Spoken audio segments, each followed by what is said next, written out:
Olá, sejam todos bem-vindos a esse nosso bate-papo. Hoje eu tenho o prazer de receber o professor, novamente, né, professor? Novamente. Professor Cristóvão, companheiro de trabalho lá na UFAC. E a gente vai bater um papo sobre um ano de guerra na Rússia e Ucrânia. Mas antes de fazer isso, eu gostaria de pedir para você que está nos acompanhando, que dê o seu joinha e que se inscreva no nosso canal. É muito importante a sua inscrição. E assim você também vai receber os conteúdos novos que vão aparecendo, você vai ser comunicado e interagir com a gente também é muito importante. A gente agradece muito a participação de vocês e pede mais uma vez, não esqueça, dê o seu joinha e se inscreva no canal.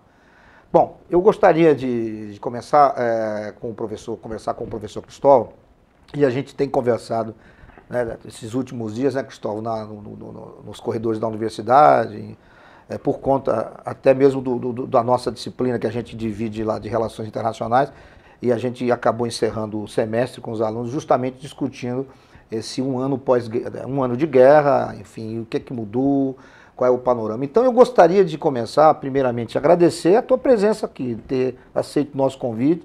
Você sabe que é sempre um prazer te receber aqui. Que isso. E o nosso papo sempre é um papo muito compartilhado, as pessoas gostam muito, porque é um assunto extremamente instigante, é muito apaixonante, né? Mesmo a questão da tragédia do que é a guerra, mas ela atrai, né? Ela atrai muito essa curiosidade de saber como é que é, enfim, qual é o papel que o Brasil vai jogar a partir de agora com esse novo governo. Tudo isso a gente vai conversar aqui, tá? Então eu gostaria de te agradecer mais uma vez e começar fazendo mesmo assim, aqui a gente não faz pergunta, né? A gente conversa. Um ano depois, eu lembro que o ano passado eu estava em Natal quando começou a guerra, a televisão, dia 24 de fevereiro. A Rússia invade a Ucrânia, tal, bombardeio. 28 de fevereiro. 28? Foi no finalzinho do mês. Finalzinho do mês. Eu lembro que eu estava para voltar para Rio Branco e estourou a guerra. Bom, passaram-se um ano. Nós temos mais de 300 mil mortos, quer dizer, 150 de um lado, 150 de outro, mas os números são muito, né?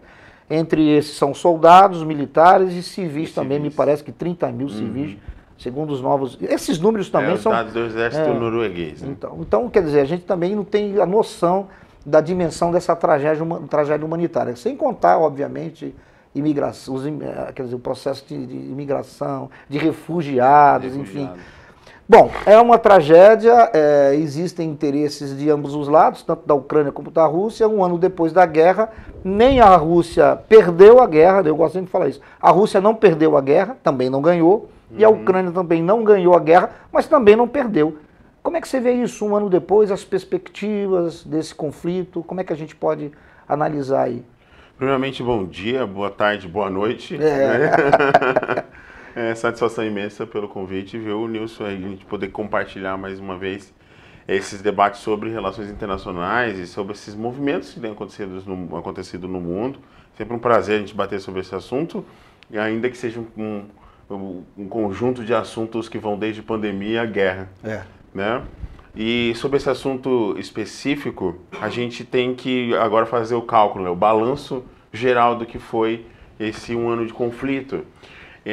E aí o que seria o espólios da guerra, o que sobrou entre mortos e feridos, aí, que, como você falou, que são quase 300 mil baixas, né, entre civis e exército, combatentes russos e combatentes ucranianos. A gente não pode esquecer de onde isso saiu. Né? Essa guerra vem com sua marcação ali desde 2014, na anexação da Crimeia. Né? O problema está ali naquela porção do território russo, que a Rússia reivindicou para ela. Isso dá origem às primeiras instabilidades. Né? Depois a gente tem os garotos da Macedônia, que são os meninos que estão ali naquela parte mais oeste, a parte mais leste do território ucraniano, que são pessoas que têm a sua origem majoritária de russos, né? Então os garotos da Macedônia são chamados meninos que ajudaram a disparar as fake news que interferiram nas eleições de 2016. Olha que interessante. Foi esse grupo que... os garotos da Macedônia, um monte de meninos com computador, assim, que disparavam fake news sobre a Hillary Clinton, né, que ela era, naquela ocasião, o establishment, ou seja, o status da política norte-americana, e aí precisava de um outsider, precisava de uma pessoa que fosse fora da política, e aí saiu o nosso colega, eu não sei, nem sei o que aconteceu com ele ontem, anteontem, né, com o julgamento dele, mas para voltar... Parece que tá pendente, tá pendente ainda, né, que ele estava gritando no Twitter que ele ia ser preso. Uma espécie de pré-crime, né? Lembra aquele filme Minority Report do Tom Cruise? Antes de acontecer, você precisa... Do Tom Cruise, que ele fala assim, antes de acontecer, eu vou ser preso, é o Donald Trump. E aí, naquela ocasião, os garotos da Macedônia eram aqueles moleques que disparavam as fake news. E eles estavam ali, né? Eles eram daquela região ali da Ucrânia e serviram como uma espécie de exército digital russo para interferir nas eleições do outro lado do Atlântico. Eu acho que esse foi o primeiro ataque cibernético, assim, digital, de influenciar uma eleição, né? Exatamente. Uma democracia. É isso. Começa aí, né? O nosso pesadelo com a extrema-direita no mundo começa aí, né? Com os garotos da Macedônia, com interferência dos russos nas eleições dos Estados Unidos. E de lá para cá a gente tem um conjunto de eventos que interferem, que vão desde instabilidades econômicas, né? Geoeconômicas, instabilidades no ponto de vista da questão da crise sanitária global e instabilidades que estão associadas à questão das mudanças climáticas. Isso tudo foi reposicionando as potências globais no tabuleiro, de modo que a Rússia, que não tem acesso ao mar quente, só ao mar gelado, né? Isso vai colocando e aí isso, ao longo de 2016 até 2020, a gente viu uma redução da influência dos Estados Unidos no sistema internacional. Como ele fala, we're gonna make America great again. Né? Vamos fazer a América grande de novo, né? Again. E buscando ali aquele slogan do Ronald Reagan, né? Lá dos anos 80. Lá dos anos 80. E sobre esse aspecto, essa redução do poder dos Estados Unidos no sistema internacional fez emergir esse conjunto, primeiro que essa extrema esquerda, essa extrema direita, né? A extrema esquerda estava lendo sobre a França, né? Que tem a extrema esquerda lá.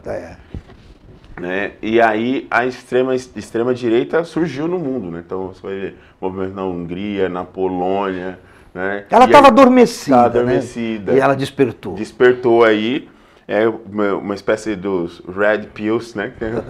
O pessoal tem isso aqui agora, né? Ai, meu Deus do céu.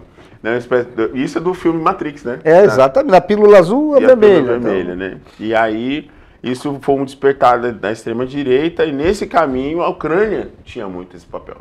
Né? A Ucrânia era a gente esquece hoje, todo mundo colocando o brochezinho da Ucrânia, né? E aí a gente sabe que a Ucrânia passou durante muito tempo ali representando esse espectro da não política, protagonizado por Zelensky. Esse que é engraçado, né? Você tem, na verdade, o papel que o Zelensky jogava antes do conflito é um. Exato. E depois do início do conflito, ele vence as eleições, etc., é outro, né? Ele vive durante o conflito, na verdade, com uma virada do conflito, né? E aí, durante o conflito, ele se torna o grande salvador, o debatedor das coisas internacionais, dos conflitos e tal, quando, na verdade, ele era um bobo da corte. Ele é fruto dessa não política. Esse é o problema. Ele era um comediante, né? Era um comediante e debochava dos políticos. Por isso que a negação da política é um negócio muito complicado. Por isso que hoje em dia, assim, nossa, Lula toma água no Palácio Planalto. Porque antes, as coisas mais abjetas que a gente via ia de como resolver o aquecimento global com cocô de Índia, não. Parece absurdo. Parece não. Nós vivemos isso. A gente falando isso hoje, a gente fala, mas isso aconteceu? Existem algumas coisas que estão rolando, que rolaram no Brasil até o ano passado. No mundo e estão rolando ainda no Brasil, que a gente fala, mas espera aí, isso aconteceu? Como? Era assim? De fato. Então, durante o conflito, ele se torna, o Zelensky, no caso, ele se torna esse cara, né, esse líder internacional. Com projeção, né, nacional, mundial. Isso, em busca da paz, que eu vou salvar e tal. Mas, na verdade, ele protagonizava um movimento antipolítica de extrema direita, né, e a isso foi... A ele foi relegado também a esse papel de de liderança contra a Rússia, né? Claro que a Rússia, por outro lado, ela infringiu um conjunto de acordos internacionais, né, a Carta da ONU, da Autonomia das Nações, né, da autonomia territorial, anexando territórios, mas nós temos ali uma questão mas muito delicada, porque está associado à própria geopolítica pós-guerra, pela Segunda Guerra Mundial, né, que vem de 1946 até 2022, que é o avanço indiscriminado dos Estados Unidos, por conta, representado pela OTAN.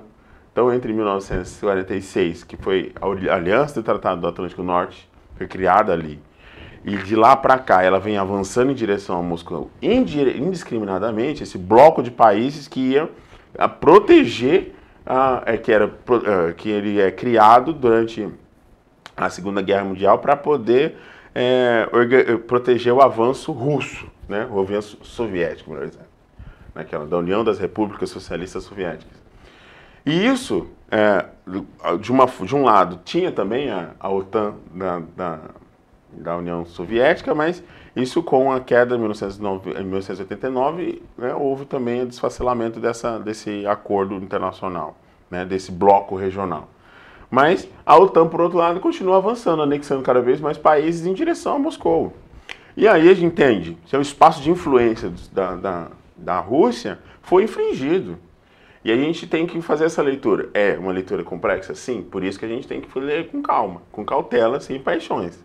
Porque se a gente ficar lendo com paixão, é que de lá, eu vejo sempre os analistas, né, falando, porque nós temos, porque aí a Globo News sempre, a guerra da Rússia, né, a invasão russa, né, mas a gente não esquece, não coloca no caldo, né, que os Estados Unidos avançou indiscriminadamente, anexando cada vez mais países no acordo de cooperação. E o artigo 4 da Organização do Tratado do Atlântico Norte, o artigo 4, ele defende assim, uma vez uma nação atacada, todas são atacadas. Por isso essa preocupação. Então virou uma guerra por procuração, entende? Parece mais ou menos isso, né? Virou uma guerra da Rússia e Estados Unidos, uma guerra por procuração, cuja o espaço o palco da guerra se tornou a Ucrânia. E de um lado a Rússia querendo reivindicar território, que era claro que a Ucrânia é muito mais antiga do que a Rússia, né? Então, primeiro vem quando cria-se a Ucrânia, a Rússia ainda é um bairrozinho, né? Uma pocilga, como chama. E aí, de um lado virou, como eu estava dizendo, virou uma guerra por procuração. Então, a Rússia, de um lado, reivindicando a anexação da Crimeia, reivindicando seus territórios ali, numa clara e nítida rompimento do tratado da Carta da ONU, né, da Autonomia das Nações, porque houve invasão um território de uma nação autônoma. E do outro lado, os Estados Unidos querendo resolver o vexame que foi a saída da guerra do Iraque. Né? A saída dos Estados Unidos, perdão, do Afeganistão. Do Afeganistão. Com pessoas caindo dos aviões. A gente está esquecendo isso. É verdade, é verdade. Esqueceu que as pessoas... Já na administração Biden, que ele que autoriza... A gente tem que ler política internacional com um espectro, olhando como que o determinado ator no sistema internacional está internamente para a sua população. Acho que o exercício tem que ser por aí. Biden passa aí por um dos piores números de popularidade nos Estados Unidos. Porque ele veio com uma discussão do Green New Deal, que nós vamos resolver questões climáticas, e nós vamos propor um conjunto de mudanças estruturais, e quando na verdade não conseguiu passar essas propostas no Congresso, né? E aí a taxa de juros está na estratosfera. Aumentou agora. O Fed fez isso ontem. Né? Teve um aumento. E aí você tem uma taxa de desemprego considerável, né? Porque você tem um processo ali de desindustrialização. Aliás, a desindustrialização dos Estados Unidos já é conhecida. Ele tem regiões de Detroit, regiões de Nevada, aquelas regiões tudo que eram espaços industriais consolidados na década de boom ali no pós-guerra, hoje são cemitérios industriais. E aí isso tudo foi confluindo por uma queda de popularidade do Biden. Então ele precisava de um tema internacional para chamar dele. E o que vem na baila? O senhor Zelensky ali, né, fazendo querendo fazer parte da OTAN e querendo fazer parte da União Europeia. Sendo que é um espaço de influência da Rússia, né? E a Rússia também, com todos esses problemas, o Putin com todos esses problemas, aqui nós não estamos falando que o Putin é uma donzela, né?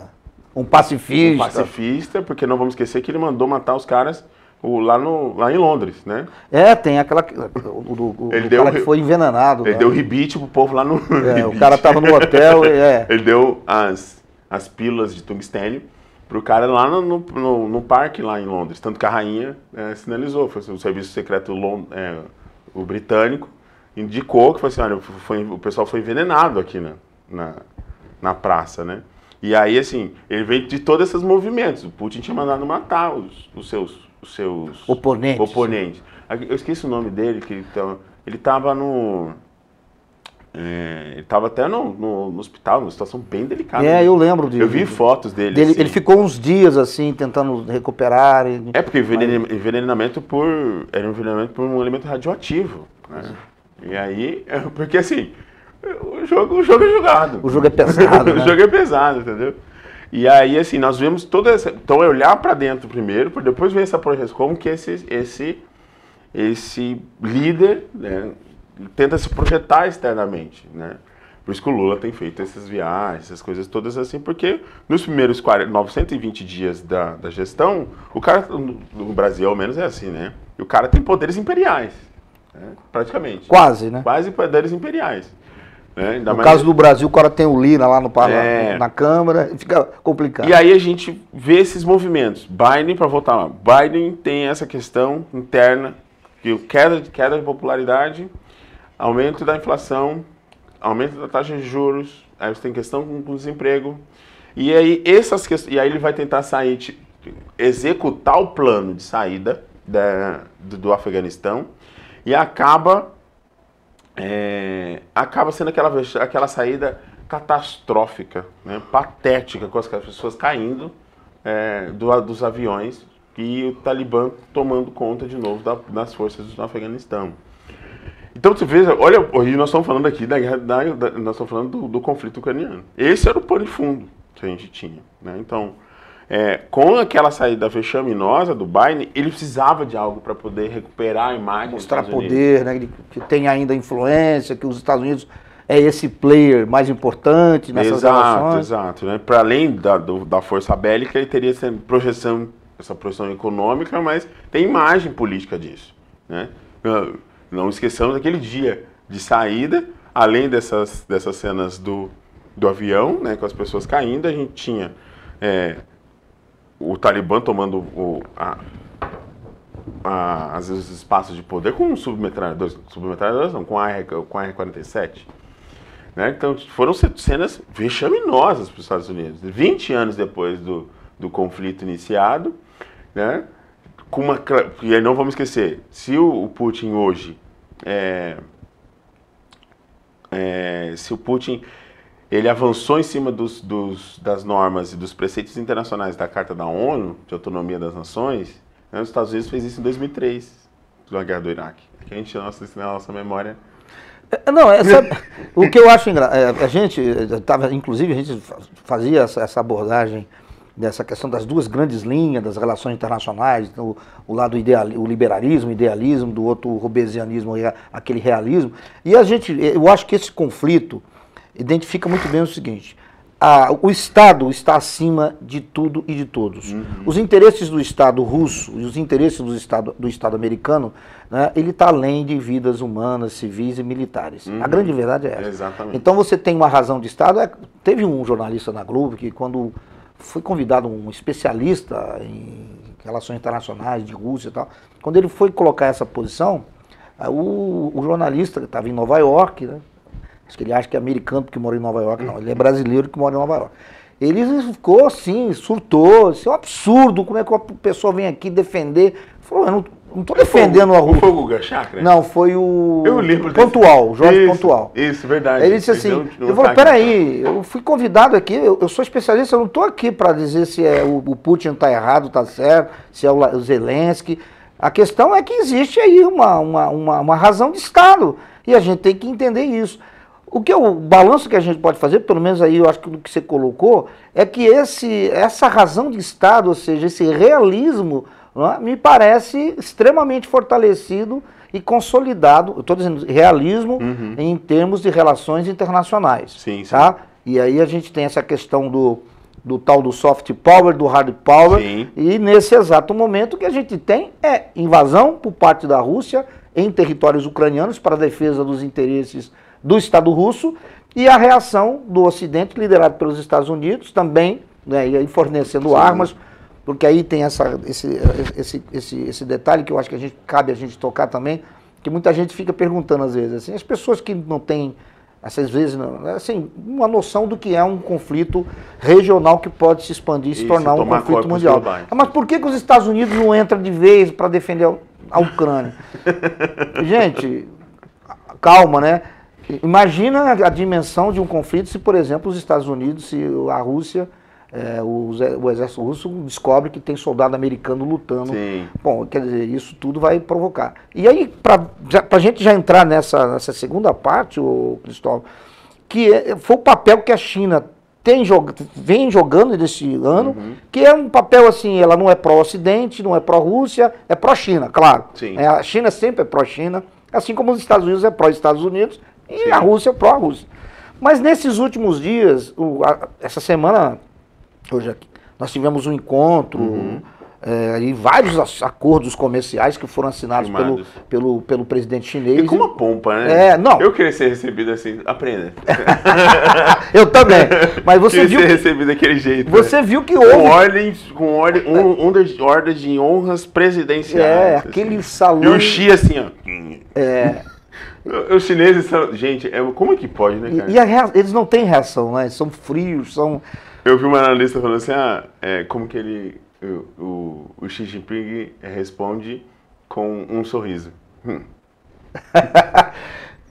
E assim, não dá pra ver o sorriso assim do velho. Você não sabe o que ele está pensando, né? Ele está concordando e está sorrindo. Mas então, esses acordos foram assinados. A China saiu de uma posição quase que de neutralidade para uma posição, assim, pró-Rússia. Essa é a leitura que os especialistas estão fazendo. Olha, agora a China se coloca, inclusive, como parceira, ampliando a parceria comercial. Se não fosse a China, não teria, o conflito não tinha se estendido tanto assim.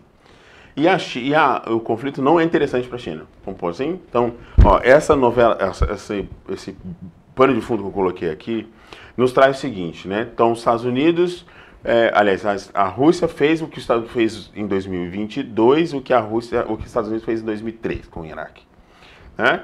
E aí, nós saímos daquela ideia de, na virada do século XX para o século XXI, ali, quando as torres caíram, nós vamos salvar o planeta agora, nós vamos abraçar a árvore e vamos bater palma pro sol, né? Nós saímos desse cenário para agora, aquela assim, Deus nos acuda, aí nós passamos por uma pandemia, né? O apocalipse total, assim, aquela coisa que a gente achava que era só em filme que a gente ia ver, toques de recolher, não sei o quê.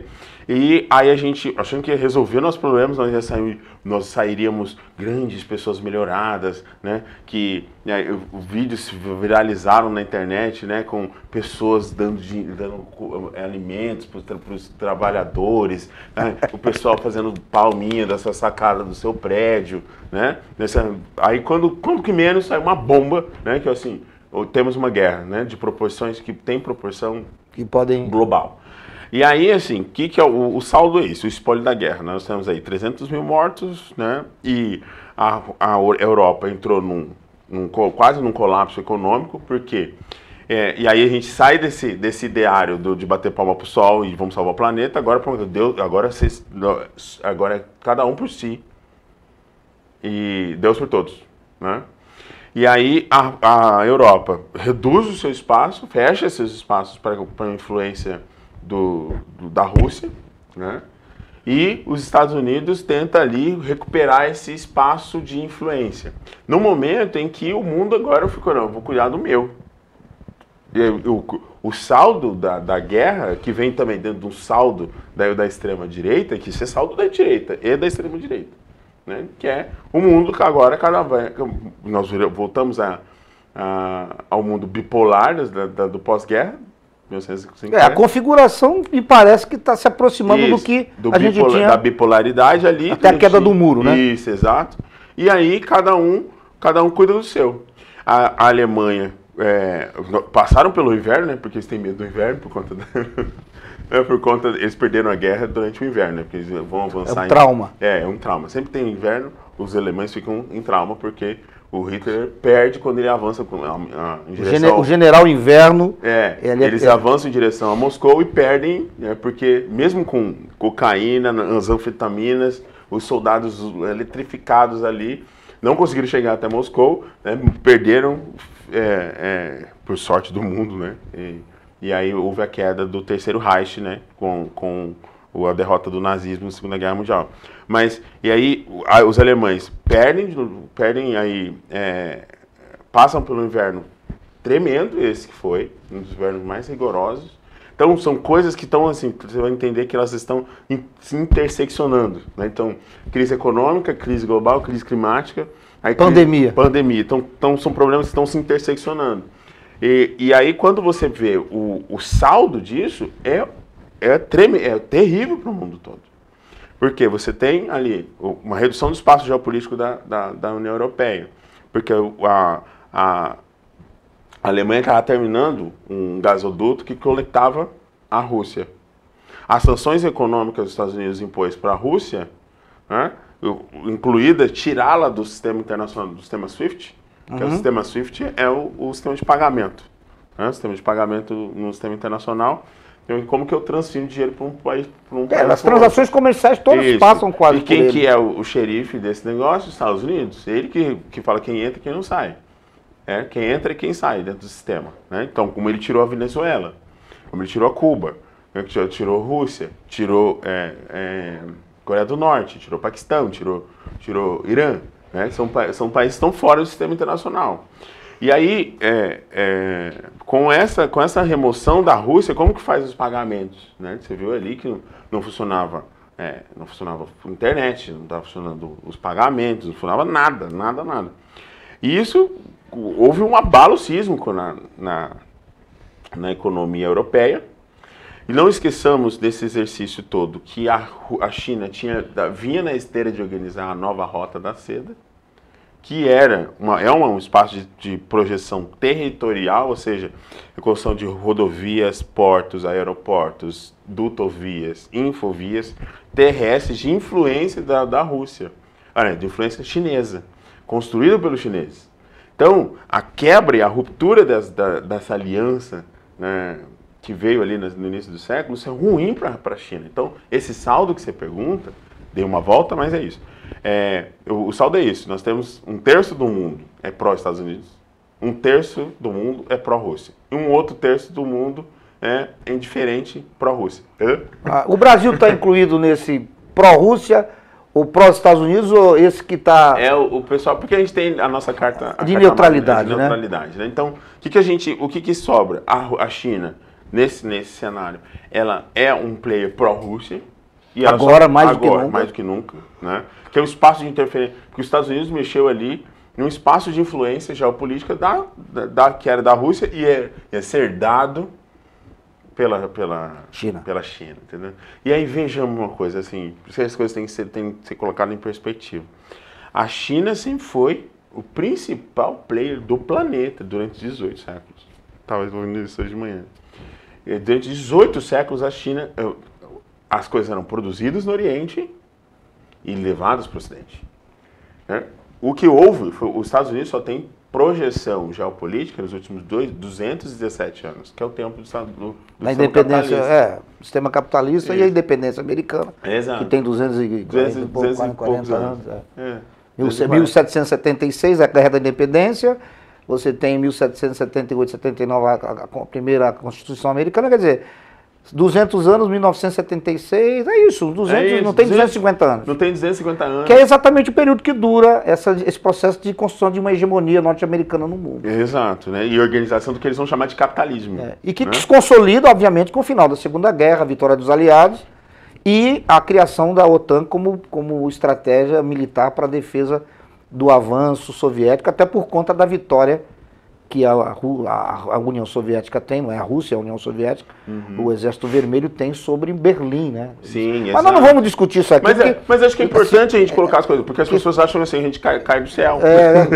A história, assim, começa a partir de 2022, né? Então, assim, para a gente colocar em perspectiva, a China sempre foi a principal polia, vamos chamar assim, né? Na ideia da bicicleta, né? A polia maior dentro do sistema internacional, né? Agora, nos últimos 200 e poucos anos, 240 anos, é o que os Estados Unidos têm de história nessa hegemonia. E aí, a China, naturalmente, no andar da carruagem, a China recuperaria esse espaço que foi secularmente dela, né? E aí o que a gente vê? Isso foi gradativamente desenhada por Deng Xiaoping, né? Que é o Deng Xiaoping, que aí ele se tornou a dinastia Deng, né? E aí a dinastia do Xi Jinping é a primeira dinastia com o cara vivo, né? Porque as dinastias são colocadas quando eles já morrem, né? A dinastia Deng foi até ano passado. Ano retrasado. Ele morre? Não, aí ele morre, mas a dinastia Deng, ela vai até 2020. Aí cria-se a dinastia Xi, e a dinastia Xi com ele vivo. É a primeira vez, isso é a primeira vez na história chinesa, que há uma dinastia com o seu líder vivo. Né? E aí o Deng Xiaoping falava isso, né? Não importa a cor do gato, importa que ele casse o rato. Então por isso que não tem esse delírio que houve aí nos últimos 4 anos no Brasil, de que nós não podemos nos alinhar com a China, o Exército Vermelho, comunista, blá blá blá. Isso é conversa para boi dormir e para alimentar... Teorias da conspiração, né? Isso é para alimentar... bate-papo na frente de quartel, entendeu? De churrasco de gente desocupada. E aí, quando na verdade o que a gente tem é uma estrutura de um sistema, de partido único, né? É o socialismo de mercado com práticas capitalista territorialista, ou seja, é territorialista no sentido de criar estrutura e infraestrutura, e o capitalismo como uma resposta, entendeu? Como força motriz. E era isso que ele falava, né? Que o Deng Xiaoping fala, não importa a cor do gato, né? Se ele é preto ou se é branco. Importa que ele casse o rato. Então, e aí tanto que ele mesmo fala, você tem um livro dele que ele escreve tudo isso, né? Que ele deixa isso escrito. Desse, não, porque socialismo, isso aí é coisa de gente preguiçosa. E você deixa muito, tá escrito no texto, não é coisa do Cristóvão, não. Tá lá, assim, socialismo é coisa de gente preguiçosa. Então, o que a gente precisa deixa as pessoas preguiçosas. Então, o que a gente tem que fazer? Criar um sistema de trabalho que seja competitivo. Nessa virada de chave, a China coloca 500 mil trabalhadores no sistema capitalista. Isso muda o jogo, faz com que os Estados Unidos se desindustrialize, e aí você abra os estadunidenses abram as suas janelas no domingo ensolarado. Nossa, que ali no sul, naquela porção mais sudoeste, né? Vão para Los Angeles, né? No Palm Beach, e tá tudo lindo, né? Nenhuma poluição. Vamos buscar o carbono neutro, né? A economia de baixo carbono, né? O Silicon Valley, assim, tá tudo belezinha, mas a poluição está lá na China. Você só mudou a base né? Do dióxido de carbono, a poluição dos rios, dos mananciais. Isso está tudo provocado nos outros países. E aí o que acontece? Qual que é o saldo dessa conta toda, dessa geografia toda? Né? Você tem uma potência que está querendo se posicionar e uma outra não querendo perder isso. Né? Mas a discussão, acho que central, ela passa por um fator que é determinante. Para além dessa projeção poder geopolítico, de poder econômico. Nós temos uma questão que é perigosa, que é a chance, a questão de a gente ter um conflito armado bélico de dimensões mundiais, não, dimensões apocalípticas. Né? Aí você está falando da utilização de armas mais letais, diga-se uma bomba atômica. Não vamos esquecer. Não, talvez não seja um artefato atômico com potencial para destruir toda a Ucrânia, que isso não é, mas que pode simplesmente destruir uma cidade, 2, 3, quer dizer... Nilson, a gente, em 1986, ó, eu vou fazer aniversário domingo. Oh, parabéns antecipado. 26 de março de 1986, mas dia 26 de abril de 1986, o que aconteceu? O desastre de Chernobyl. É, verdade. Né? O desastre de Chernobyl serve muito de exemplo como isso. O que é um pós... O quanto voava, né, a fuligem de produtos atômicos sobre toda a Europa, eles estavam quietinhos ali, né?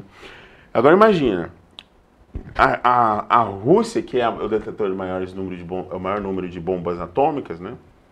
E a maior bomba atômica já feita está com a Rússia, que é a Tsar bomba, né? A bomba Tsar. E aí, assim, como que você começa a cutucar como diria lá no Mato Grosso do Sul? A onça. Cutucar a onça com a vara curta, entendeu? Assim, e aí vai acuar o Putin, não dá para acuar o Putin, porque é o cara que tem o poder de destruir o planeta. E do outro lado você tem também um outro player que é o segundo maior dono de ogivas nucleares. O potencial disso, o que abre pra gente, né? Você tem essas instabilidades ao redor do planeta, você tem problemas ali. Você tem problemas de anexação de território, né? Ali, não só com a Rússia, mas você tem problemas ali. Paquistão e Índia, né? Quando eu falei de aula. Tem a questão dali do... Aí você tem China e Taiwan. Exatamente. Né? Que a ilha de Taiwan é uma área de influência dos Estados Unidos, que os Estados Unidos ficam ali falando que é deles, né? Mas os Estados Unidos fez exercícios militares ali, porque assim, o que a gente tem que ver, Nilson, que os Estados Unidos é muito irresponsável. Eu acho que é o xerife do mundo. Você precisa... Quem tem... Há uma irresponsabilidade do ponto de vista diplomático, e vamos melhorar a frase. Vamos deixar ela... Vamos colocar aqui, diplomaticamente falando... Há uma irresponsabilidade diplomática jamais vista do ponto de vista dos Estados Unidos. Porque ele avança em cima de outras potências, não, de outros players internacionais, de forma indiscriminada, como se não houvesse... Não, e aí vem aquela máxima que parece de HQ, né, de filme de super-herói, mas que nesse momento eu acho que vale. Que é, quando você tem poderes, vem responsabilidades também. Isso, Homem-Aranha. Exatamente. Olha, né, com grandes poderes acompanham grandes responsabilidades. Eu acho que nesse ponto, e aí eu quero... E tem os tarados da guerra. Não, esses daí a gente pode até deixar uma parte. Mas o que eu acho importante, porque os Estados Unidos, eles têm agido, do ponto de vista da política internacional, diplomaticamente de forma irresponsável, da mesma forma também que o Putin... ok, não estamos discutindo a razão de Estado aqui, ninguém está aqui fazendo julgamento de que é bom, né? Porque essa discussão não pode cair na vala comum de dizer o eixo do mal e o eixo do bem. Não vamos cair nessa discussão. Mas a China, com esse encontro com a Rússia, e assinou diversos acordos, inclusive, de substituição de importação, que o Ocidente, com o boicote, em relação à Rússia, o Ocidente, as empresas europeias assinaram e fizeram. A China se propôs nesse acordo de forma muito clara de alinhar, inclusive colocar a sua indústria para fornecer esses equipamentos e materiais. De modernização da Rússia. Exatamente. E também acompanha, e a gente não tem o detalhe disso, um plano de paz, ou seja, a assinatura de um armistício por conta... Esse plano seria da China, que seria apresentado para colocar fim ao conflito. Agora, você colocou muito bem já aí, o que nós estamos falando é de potências que querem garantia de territórios de influência. E quando a gente fala território, gente, é ocupar mesmo. Olha, essa fronteira daqui para cá... É meu, daqui para é seu. E nós estamos falando de jogadores, de players internacionais que tem poder militar, que tem poder atômico, quer dizer, então nós não estamos falando de um Estado que pode dizer, não, mas aí os Estados Unidos vai lá e diz, não, invade, sai daqui, como foi, por exemplo, a invasão do Kuwait. Os Estados Unidos foi lá, colocou a sua frota, expulsou o Iraque, tomou o Iraque, porque havia um interesse americano. Agora, há um interesse russo em relação ao avanço desses acordos que os Estados Unidos estão fazendo em relação ao OTAN. Bom, você acha que se há uma disputa... que saudade de Angela Merkel, né? Agora, saudade dela. Porque assim, a Angela Merkel, ela conseguiria... Porque o Olaf Scholz, né, ele não consegue se projetar. Aí veio o tiozinho, o menininho lá da França, né? O Macron. O guri do meio, né? Porque assim, ele não é nem Marine Le Pen, nem o pessoal da esquerda. Ele é o cara do meio, né? Tem até uma fala em francês, né? Que explica que ele é o do meio ali. Aí o Macron tentou se projetar e ocupar o lugar dela, não conseguiu, né, colega? Há uma ausência de liderança na Europa, né? Aí o saldo é esse. Inglaterra, França, Alemanha. Aí assim, Itália. Aí a tia Beth vai e morre também. Em meio a tudo isso... A tia Beth morre. A gente tá rindo aqui, mas é que... Claro, respeito à rainha. God save the Queen. Mas é muita coisa com dimensões internacionais ao mesmo tempo. Que a Angela Merkel, eu tava ouvindo o podcast agora, né? A Angela Merkel foi 16 anos de liderança, né? De primeira-ministra da Alemanha. Ela foi 14 vezes na China. Quer dizer, quase uma viagem por ano. Quase uma viagem por ano. Né? Para poder aproximar a China dentro desse contexto. Acho que a China tenta, como eu estava falando, virou uma guerra por procuração. Né? Aí os Estados Unidos lança cada vez mais e mais pacotes de estruturação da Rússia, da Ucrânia. A Rússia tentando... virou uma guerra de procuração entre Estados Unidos e Rússia. Né? De um lado, os Estados Unidos equipando a Ucrânia, com os mísseis, não sei o quê. E a China querendo recuperar isso. A China vem com esse acordo de paz agora, tentando resolver. A Europa, sem acéfala, né? Tem uma liderança, né? Sem uma liderança. Aí você vê, não tem liderança, e aí essa semana a França estava passando com os problemas de protestos de novo. Ainda está, porque é a questão da Previdência. Da Previdência, né? Aposentadoria. Da aposentadoria e tal. Então, nós temos um problema de liderança. O que essa década vai mostrar pra gente, a década de 20, nós temos problemas com lideranças, né? E assim, isso marcado ali, de 2014 até hoje. Uma ausência total de liderança. Não estou falando que ter um governo planetário, mas a gente tem que ter assim, pessoas que pensam, vamos seguir essa pessoa aqui que ela está falando que dá pra gente ir, mas agora mesmo é o que o Xi Jinping está tentando aí resolver isso com esse armistício. Agora, se isso vai dar certo é outra questão. Claro que um armistício, quais são as condições que o Zelensky, né, o Reinaldo Azevedo tem uma palavra para falar sobre esses caras, ele é assim, o encantador de... como é que é? Encantador de diplomatas, uma coisa assim que ele fala assim, né? Porque viu um bobo da corte, aquele rapaz, que é o chefe de Estado da Ucrânia, e encantador de tarados do Apocalipse. Né? O encantador de tarados do Apocalipse. Porque assim, aí tem os tarados do Apocalipse, assim, vai, joga bomba, que não sei o quê. Gente, mas assim... E aí até a Kamala Harris, né? A vice-presidente dos Estados Unidos, não, calma. Vocês estão muito agitados. Não vai acontecer assim. Por isso que o Zelensky vai lá fazer a fala no Congresso americano. Porque foi o que a gente falou em sala de aula. O que acontece? As pessoas esquecem das coisas. A gente não lembra mais da pandemia, esquecem. A gente cansa de falar da pandemia, a gente cansou de falar da Ucrânia. Aí, aconteceu esses dias aí, a questão lá com a tragédia, agora aqui em Betioga. Lá no São Sebastião. São Sebastião, perdão. E aí, assim, a gente esquece. E aí, por isso que o Zelensky vai lá e fala assim, pelo amor de Deus, esquece a gente não. Estamos aqui, olha. Estamos aqui, porque o Putin vai continuar descendo a chibatada. Porque agora vem a primavera, né? Começou a primavera quarta-feira, né? No hemisfério norte, né? E aí, assim, começa também, aí assim, uma investida da Rússia também.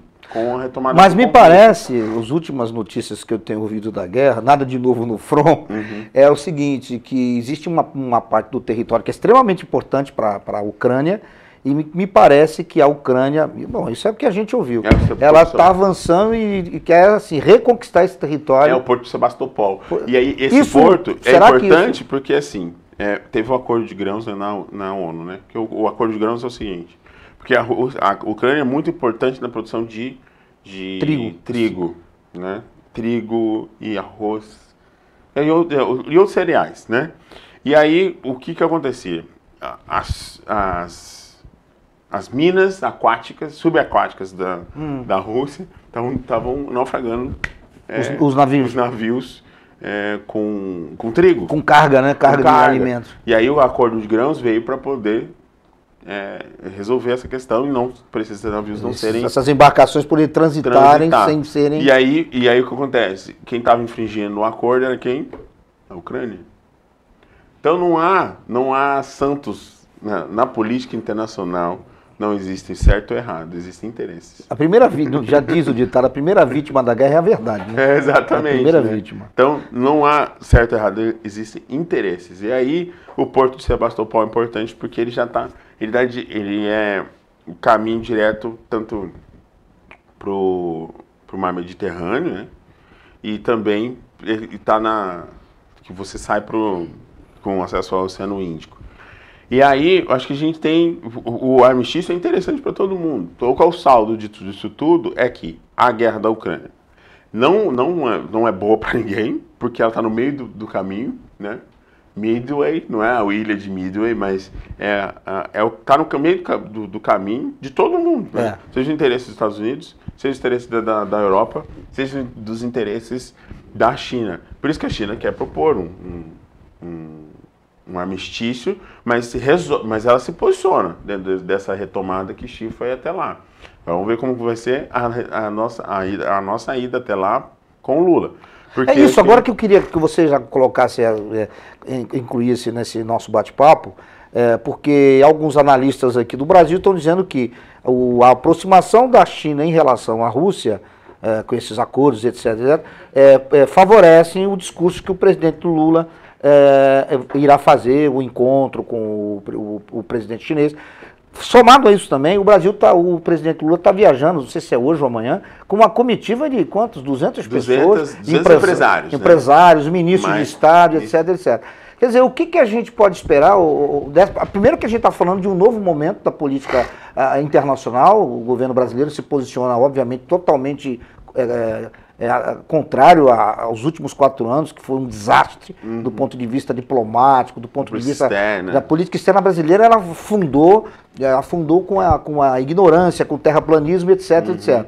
Então agora a gente tem, na verdade, o Itamaraty está à frente disso, o Ministério das Relações Exteriores tem se posicionado de uma forma que historicamente, né, a tradição brasileira de neutralidade, mas neste momento em que o presidente Lula tenta essa reaproximação, essa relação com a China, que é o nosso maior parceiro comercial, se não me falo, o segundo. Há 9 anos. Quer dizer, essa reaproximação, diante do que foi a relação do governo anterior com a China, as piores bobagens que se podia falar, desde do primeiro nível do governo até o último.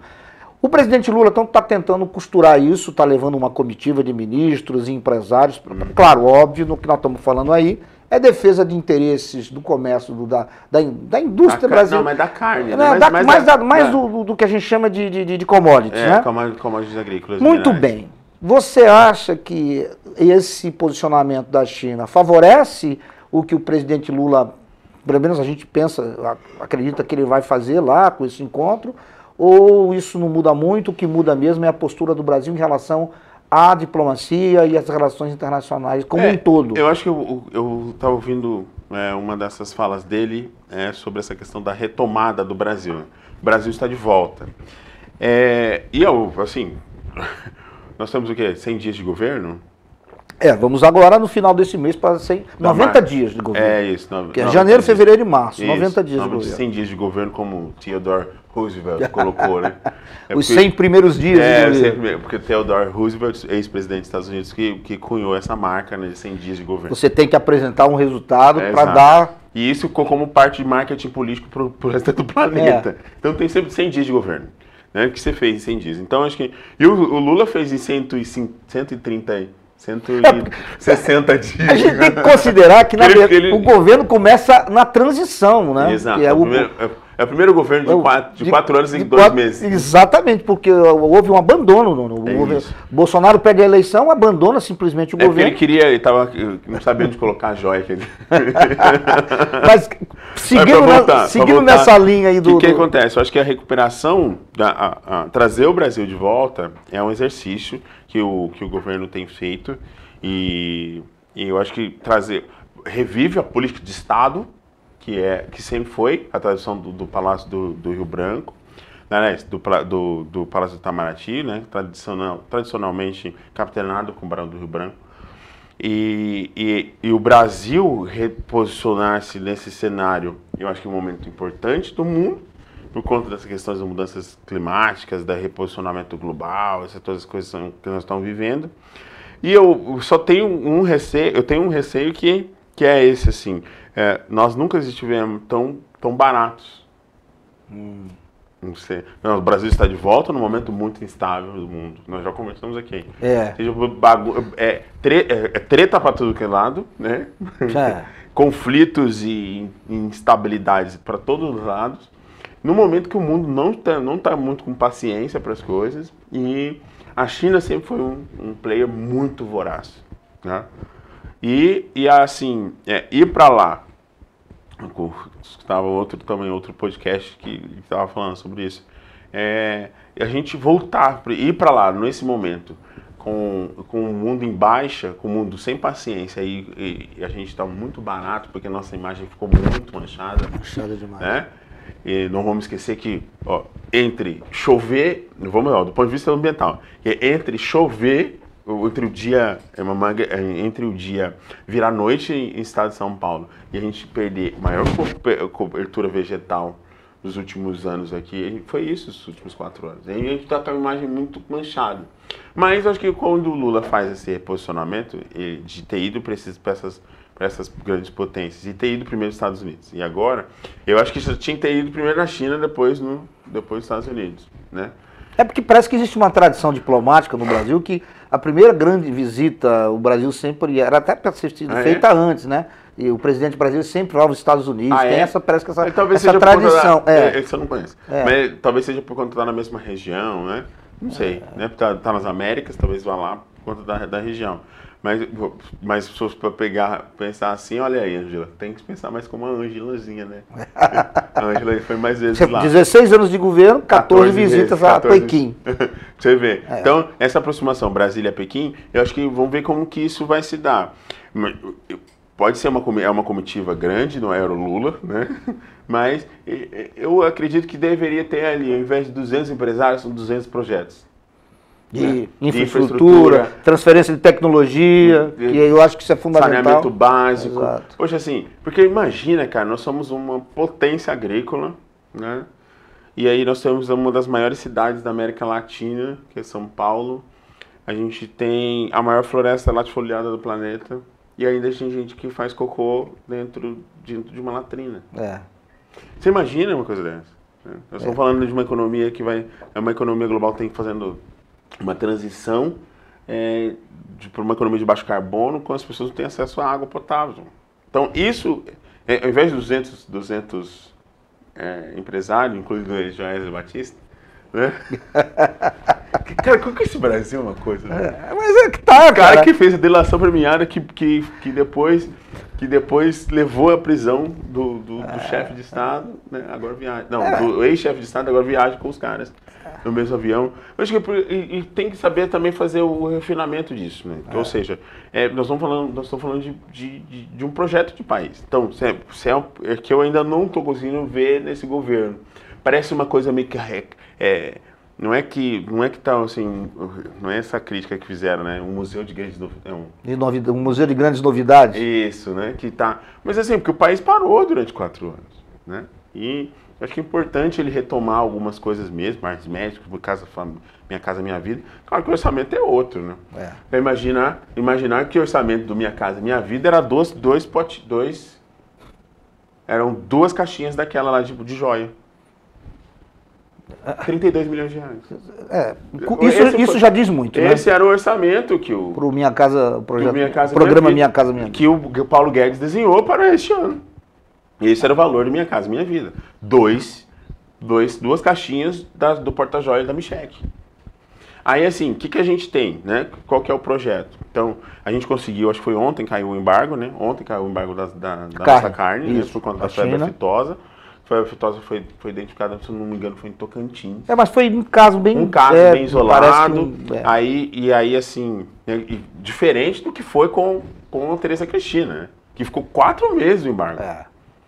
Agora foi em tempo recorde, o Ministério da Agricultura conseguiu desfazer isso. E eu acho que a gente precisa, eu não sei quais são os projetos que a gente está levando para essa aproximação com Pequim. Sei que são os 200 e inclui essa proposta de armistício. E aí que o Lula tem feito isso, eu acho que é benéfico porque está na nossa tradição das nossas relações internacionais. E dessa posição de neutralidade. Todas as vezes, todas as vezes que a ONU, aliás, que a Rússia levou temas, né,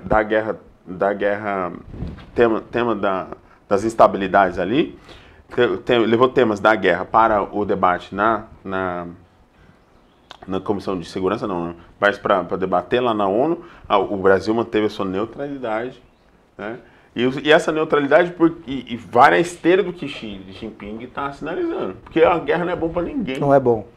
Porque o que você tem? Saldo de 300 mil mortos, os portos destruídos, cidades destruídas. E para reconstruir isso tudo? Não, eu acho que o grande... o que mais preocupa, o que mais é nocivo para a política interna, política das nações, enfim, internas, políticas internas e externas, e também para a economia, porque é a questão da instabilidade, né? A questão da confiança. A gente nem... Vamos deixar para fazer esse negócio da quebradeira dos bancos aí, para um outro bate-papo. É porque a gente já está caminhando para o final, e eu só queria, só para fazer uma... Assim, não é um fechamento, porque o assunto é tão diverso e tão amplo, que não dá para você falar, isso. Mas eu acredito que, pelo que você me falou, e porque a gente tem até falado mesmo em sala, pelos corredores, é que nós estamos vivendo um momento meio que sui generis, né? Sim. É pandemia, crise climática, uma guerra e um fator que eu acho que é fundamental, principalmente no que diz respeito à Europa e os Estados Unidos também. Uma crise de liderança. Sim. Nós não temos uma liderança capaz de promover um diálogo multilateral, etc. Então, o conjunto desses fatores leva o mundo a realmente ficar com o pé atrás. E num momento muito delicado, nosso, assim, cara, que é um fato. Mudanças climáticas, assim. Nós estamos num momento decisivo para a humanidade, num momento decisivo para nós, né? Sem liderança, no momento que a gente tem que falar assim, olha, nossa, isso aí vai ter... eu falei isso na última vez que nós conversamos aqui, comento sempre quando estou em sala de aula. Tem um ecoeconomista que vai falar assim, né? Um planeta chega para o outro e diz assim, né? Nossa, estou com coceira aqui. Aí o outro fala assim, calma, é a humanidade, já passa. Porque, cara, que a gente chegou num momento delicadíssimo, um ponto de não retorno, né?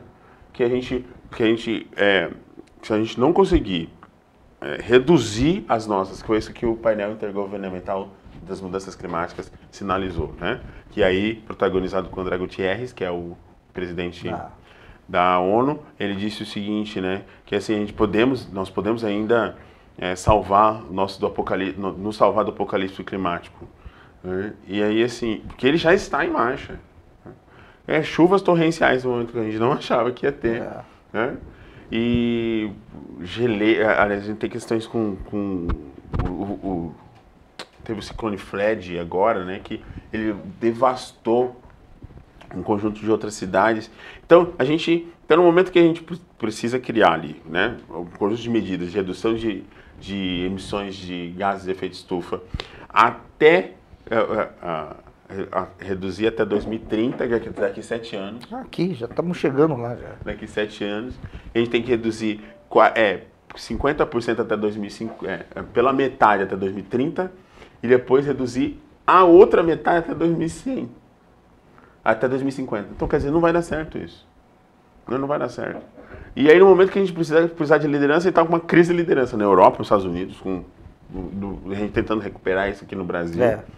E no momento que a gente precisava pensar assim, olha, é o fim mesmo. Porque assim, isso é desde a Revolução Industrial até aqui, né? Que esses medidores estão colocados, né?